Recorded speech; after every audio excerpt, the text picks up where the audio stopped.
l'évolution ne marche que comme ça, hein, avec du bricolage, de choses qui existent déjà. Hein. J'emploie beaucoup un terme qui vient de Gould d'ailleurs, qui s'appelle l'exaptation. C'est ce qui se passe tout le temps en évolution. C'est-à-dire qu'il y a quelque chose qui existe et ça va être transformé sous la pression de la sélection naturelle, de la sélection sexuelle.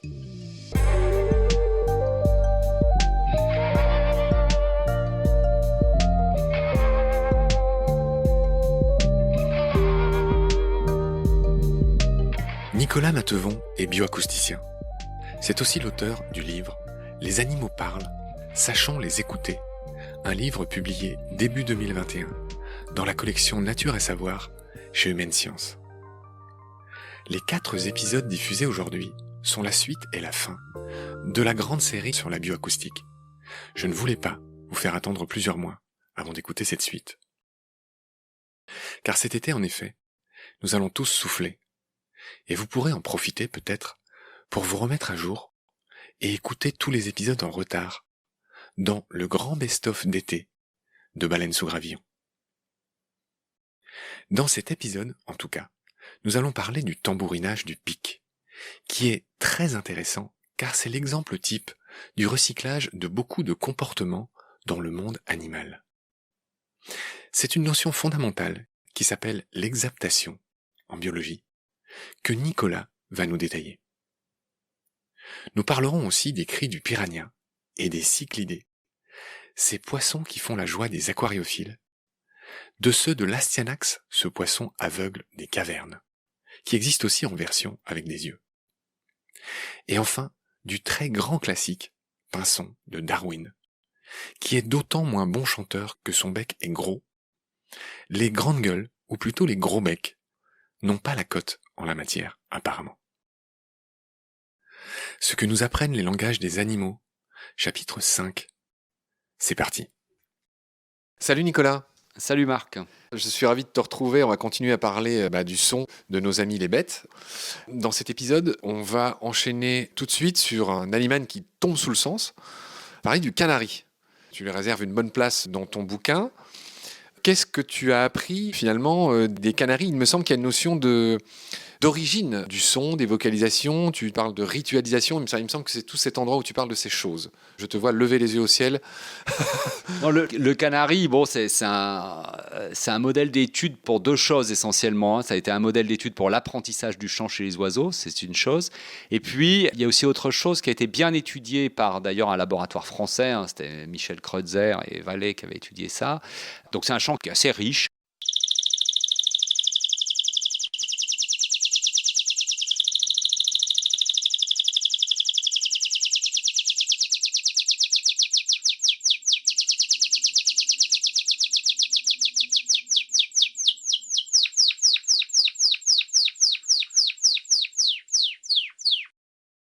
Dans le chant du canari, il y a une note qui est très particulière, qu'ils ont appelée la note A, qui est en fait une trille très rapide, très modulée en fréquence.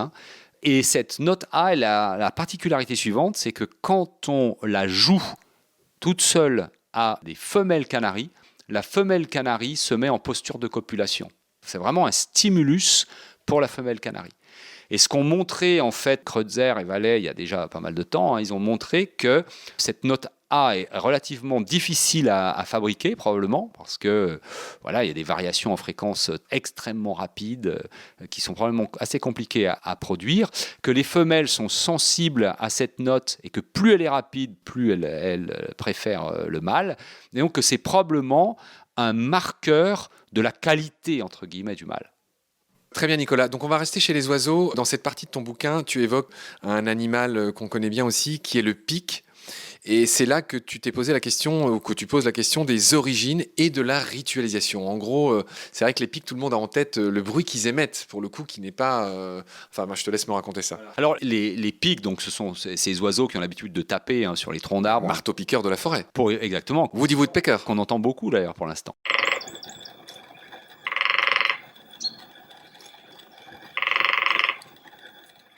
Donc ils tapent, alors ils se nourrissent, bon, ça dépend des espèces, mais beaucoup d'espèces se nourrissent de larves qu'elles trouvent sous l'écorce des arbres, et donc elles atteignent ces larves en tapant, en faisant des cavités. Et puis ils font des cavités aussi pour faire leur nid.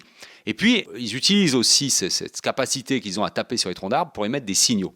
Donc, un tambourinage de pic, ça peut être très rapide, quelque chose comme ça, très très rapide. Donc, il y a d'ailleurs plein d'adaptations anatomiques qui leur permettent de faire ça sans... La langue entoure leur cerveau. Voilà, la langue avec des os particuliers, enfin bref, parce que c'est des chocs importants. Et en fait, les pics, c'est un bon exemple de comment un signal sonore, un signal acoustique peut se mettre en place au cours de l'évolution avec un processus qui est assez commun, en fait, qui s'appelle la ritualisation. C'est-à-dire qu'au démarrage, il faut que tu imagines que les pics ne tambourinaient pas. L'ancêtre des pics ne tambourinait pas. L'ancêtre des pics, il devait taper pour aller chercher ses larves dans le bois. Et puis petit à petit, finalement, quand il va chercher les larves en tapant dans le bois, ça fait quand même du bruit, donc ça donne un indice de présence. Et petit à petit, cet indice de présence, il a dû être sélectionné. Peut-être que ça a facilité la rencontre entre partenaires, peut-être que ça facilite des choses qui sont difficiles à identifier, mais en tout cas, cette propriété d'indiquer la présence de l'animal a dû apporter une valeur ajoutée, et ce qui fait que petit à petit, l'animal a ritualisé l'emploi de ces tambourinages, le fait de taper sur les troncs, et petit à petit, c'est devenu un signal. Et maintenant, quand un pic tambourine pour signaler sa présence, il ne tambourine pas pour chercher des vers. Et donc, on a glissé d'un comportement alimentaire vers un comportement de communication. Oui, je comprends bien cet exemple. Oui, en effet, c'est très intéressant. Oui, c'est très opportuniste finalement. L'évolution ne marche que comme ça, avec du bricolage de choses qui existent déjà. J'emploie beaucoup un terme qui vient de Gould d'ailleurs, qui s'appelle l'exaptation. J'emploie beaucoup ce terme-là dans le bouquin, parce que l'exaptation, c'est ce qui se passe tout le temps en évolution. C'est-à-dire qu'il y a quelque chose qui existe, et ça va être transformé. Ça va être transformé par l'évolution sous la pression de la sélection naturelle, de la sélection sexuelle. Exaptation, c'est transformer quelque chose qui existe en vue d'un certain but et en faire quelque chose qui sert à autre chose. Alors, c'est pas en vue, c'est parce que c'est pas dirigé. Enfin, c'est pas dirigé, c'est pas pensé. Après, c'est dirigé sous l'action de contraintes de sélection naturelle ou sexuelle. Ouais, c'est très darwinien. Mais en fait, c'est peut-être un peu osé, mais tout est exaptation. Puisque tout est construit à partir de choses déjà préexistantes. Là, par exemple, ta visite chez moi est exaptation. D'accord. On va rester chez les oiseaux, Nicolas. Il y a quelque chose qui m'a fasciné, toujours pareil, dans ces oiseaux que tout le monde connaît. J'ai appris grâce à toi que le pigeon communiquait grâce à ses ailes. Ils ont une 8e rémige, c'est-à-dire une plume de l'aile qui est légèrement amincie et qui fait que les pigeons produisent ce bruit que tout le monde connaît quand ils volent. Et ce bruit, il n'est pas anodin, c'est un bruit d'alerte. Alors, c'est pas tous les pigeons qui ont ça. C'est vrai que la plupart des pigeons font du bruit en volant. L'exemple que je détaille dans le bouquin, c'est vraiment un exemple de colombe particulière où là, effectivement, c'est une plume, c'est vraiment modifié et sert de sifflet. Et ça, c'est encore un exemple parfait d'exaptation. Les plumes étaient là pour voler, et là, on en a une qui maintenant devient un instrument de musique. Sans compter, si on veut vraiment parler d'exaptation, avant, elles étaient probablement uniquement pour l'homéothermie, pour garder la température corporelle. Donc, les plumes ont une longue histoire d'exaptation. Donc, effectivement, en fait, là encore, on peut très bien imaginer que les pigeons qu'on entend actuellement, quand ils s'envolent, effectivement, ça fait un espèce de bruit qui alerte probablement les autres pigeons. On peut très bien imaginer que si on revient dans quelques millions d'années et qu'on vient de nouveau observer les descendants de nos pigeons actuels, eh bien peut-être qu'ils auront des plumes ultra modifiées avec des signaux encore beaucoup plus pertinents et beaucoup plus construits qui codent de l'information. Ok, donc voilà ce qu'on pouvait dire sur ces animaux. On va continuer sur un autre animal que tout le monde connaît. Dans ton bouquin, tu parles du grillon, cet insecte qui a des ailes, qui ne lui servent plus du tout d'ailes, mais qui sont devenus ses instruments de musique. Je veux bien que tu me dises un mot sur le grillon. Oui, je ne suis pas sûr qu'elles ne lui servent plus du tout d'ailes, mais enfin, elles sont devenues des instruments de musique, effectivement. Le grillon ne peut pas voler, oui, c'est vrai, me semble-t-il. C'est vrai, mais c'est vrai qu'il y a beaucoup d'insectes qui ont développé des processus de fabrication du son et avec des ailes qui sont encore fonctionnelles. Enfin, les sauterelles, les cigales. Voilà. Ouais. En fait, les insectes, donc, ce sont des animaux qui ont ce qu'on appelle un exosquelette. C'est-à-dire qu'ils n'ont pas d'os à l'intérieur, mais par contre, leur enveloppe corporelle, leur cuticule, comme on dit, elle est dure. D'accord ? Et donc, finalement, ils ont une matière de base pour faire des instruments de musique. Laisse-moi deviner, c'est encore de l'exaptation. C'est absolument de l'exaptation. C'est tout à fait de l'exaptation. absolument. Voilà, je dirais un peu par hasard, à un moment, il y a eu probablement un grillon qui a commencé, ou l'ancêtre des grillons, qui a commencé à produire du son en frottant 2 parties de son corps. Et puis petit à petit, les choses se sont spécialisées parce que les grillons qui avaient des structures plus performantes, eh bien, ont eu un succès reproducteur plus grand. Donc effectivement, là maintenant, quand on regarde au microscope électronique, par exemple, les structures qui permettent aux grillons de produire leur son, c'est étonnant de précision. On a des qu'on appelle la harpe, enfin après des espèces de petites dents sur lesquelles le grillon vient frotter une structure cuticulaire et ça fait du bruit avec une certaine fréquence. Chaque espèce a son propre moyen d'émettre son son et émettra des signaux différents. Après le grillon, j'aimerais qu'on repasse par les poissons. J'ai vu dans ton bouquin le mot ligament sonique et tu parles de ça à propos du poisson clown. Oui, alors le poisson clown, c'est le poisson favori d'Éric Parmentier en Belgique. S'il nous écoute, je le salue. Et il a en particulier donc étudié la production du son chez le poisson clown. Donc le ligament sonique, c'est un petit ligament qui va tendre des structures au niveau de la bouche du poisson, qui fait qu'à un moment, clac, ça va se détendre, ça va émettre un son d'un coup. Tu vois ce que je veux dire ? Ouais. Et voilà. Et donc le poisson clown émet des sons et communique par des sons. D'accord, grâce à ce ligament sonique. Voilà. Alors tu évoques aussi les piranhas. Les piranhas, oui, alors Eric a mis en évidence au moins, il me semble me rappeler, trois types de sons différents chez les piranhas en fonction du contexte social. Genre, viens là, il y a une vache qui est dans l'eau. Ouais, ou là, il y a plutôt alors c'est des sons... Nicolas Matevon qui est en short en train de se baigner. Oui. Il y a un son, je ne sais plus comment il s'appelle, il y a un son qu'il faut le connaître, oui. Non, mais donc ils ont 3 sons différents pour 3 types d'infos différents. Contextes différents, voilà. Quand ils se rencontrent, quand ils sont dans des situations agressives, ou plutôt quand il y a un danger, des choses comme ça. Donc il y a un répertoire vocal chez les piranhas. Après, bon, c'est pas si étonnant. Hein. Les piranhas sont des poissons qui vont vivre en Sociaux. groupe. Voilà. Donc quel est le degré de socialité des piranhas ? Je ne sais pas trop, mais en tout cas, ils sont en groupe. Ouais. Et donc, du coup, il y a fatalement des interactions entre les individus. Ouais. Très bien. Alors là, je suis obligé de payer mon hommage à une autre membre de mon équipe, à savoir Mbounas, du nom de son totem, et Lisa, de son vrai prénom, qui est une fan absolue de cyclidés. Et dans ton bouquin, tu parles à un moment donné d'un cyclidé, j'ai pas noté son nom. Oui, Metria clima zebra, enfin, je crois que c'est son ancien nom maintenant. Qui émettent des bruits. Et Lisa, on sait plus que nous là-dessus. Ouais. Je te fais un gros bisou, Lisa. Mais raconte-moi ce que toi tu racontes sur les cyclidés, qui sont ces poissons qui vivent dans le lac Malawi. Et les cyclidés ont plein de particularités. La première, ces fameux poissons qui font de l'incubation buccale. Tous les petits viennent se précipiter dans leur gueule quand il y a un danger et ils sont tranquillement expulsés quand le danger passe. Ces poissons ont 1000 caractéristiques. On fera une émission un jour là-dessus, je te le promets, Lisa. Mais de quoi toi tu parles, Nicolas, à propos des cyclidés ?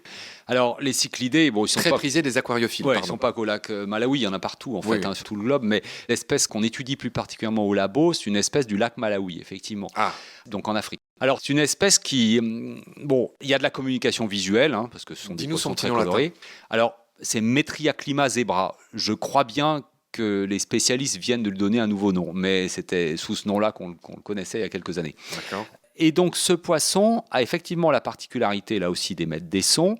Les mâles, quand ils font une espèce de nid, alors c'est assez rudimentaire, ils creusent, font un petit trou dans le sable, une petite excavation dans le sable, et là, ils émettent des sons, ça fait des espèces de brut, brut, brut, choses comme ça, qui vont là aussi repousser des compétiteurs, c'est un peu comme le chant des oiseaux, et attirer des femelles. Et ça, on avait fait il y a quelques années des expériences de playback, ce qui n'est pas facile à faire sous l'eau, des expériences de playback pour montrer effectivement que ces poissons étaient sensibles au son. Ce qu'on a montré aussi, c'est qu'il y avait des informations qui étaient codées dans ces signaux, et pas seulement l'information « je suis un poisson, je suis un Metria clima zebra ». Il y a des informations quant à la taille. Les gros poissons ne font pas les mêmes sons que les plus jeunes. Voilà.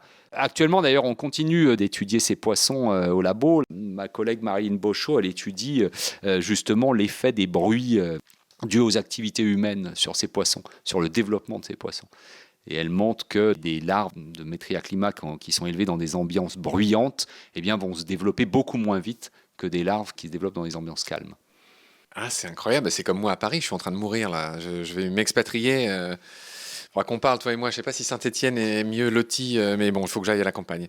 Dernier poisson que tu évoques dans ton bouquin qui m'a fasciné, c'est un poisson aveugle qui s'appelle bizarrement l'Astyanax.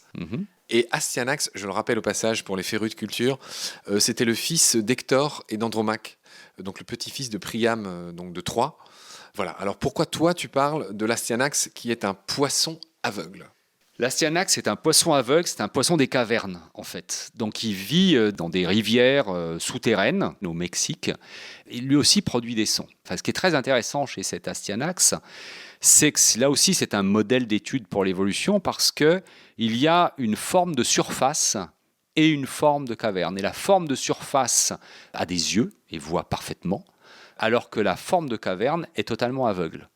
Et donc, ce qu'on fait, ça c'est mes collègues Reto et puis Joël Attia là, qui ont travaillé là-dessus, ils ont enregistré des poissons de surface, la forme de surface et la forme des cavernes, et ils ont comparé, c'est pas des vocalisations, mais en tout cas leur production sonore. Vous êtes des fous furieux, vous autres bioacousticiens. Un peu.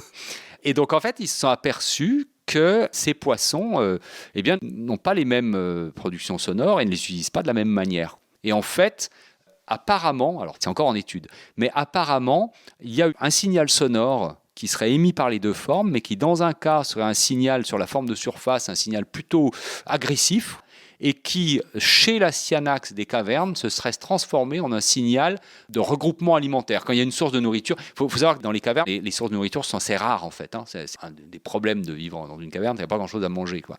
Et là, il y aurait une espèce de vocalisation qui leur permettrait de se regrouper en quelque sorte quand il y a une source de nourriture. Encore une espèce d'évolution, encore une exaptation. Probablement. J'abuse de ce terme. Nicolas, on a commencé cet épisode sur les oiseaux et on va le finir idem sur les oiseaux et des oiseaux ô combien iconiques pour tout le monde, pour nous en particulier. Tu évoques les pinsons de Darwin. Mm-hmm.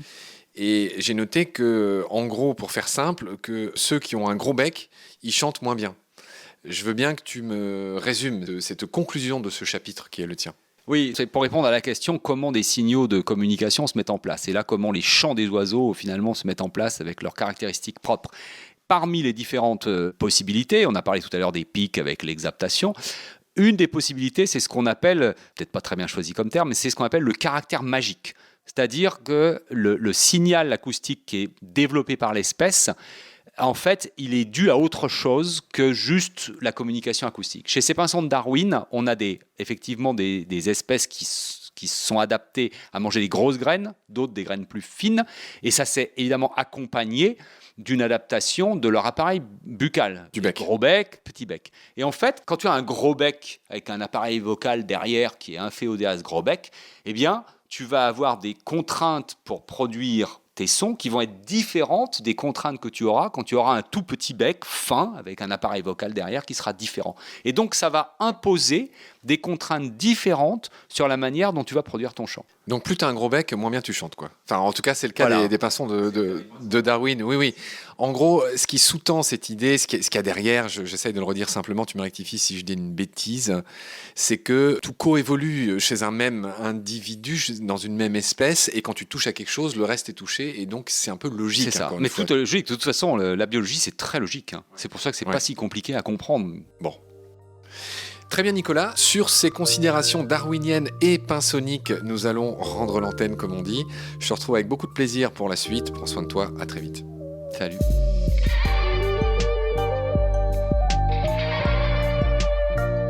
C'est la fin de cet épisode, merci de l'avoir suivi. Ce podcast est réalisé avec le soutien de Derven, entreprise de génie écologique qui partage les valeurs de Baleines sous Gravillon et qui travaille au service de la biodiversité, comme nous. Merci de partager le lien de Baleines sous Gravillon et de vous abonner si vous avez aimé. Des étoiles et surtout des avis sur Apple Podcast nous aident beaucoup. Ils nous permettent en effet d'être mieux référencés et suggérés aux amoureux et aux défenseurs de la nature. Vous pouvez aussi faire un don sur Helloasso. Un grand merci par avance. Vos messages, photos, conseils ou critiques sont aussi les bienvenus sur la page et le groupe Facebook de Baleines sous Gravillon, ainsi que sur notre chaîne YouTube. Je vous recommande aussi la visite de notre site, où sont désormais publiés nos articles et les galeries photos de tous nos amis photographes de nature. Ce site est ouvert aux contributions de tous, messages, articles, photos ou vidéo. Il suffit de nous le proposer par message.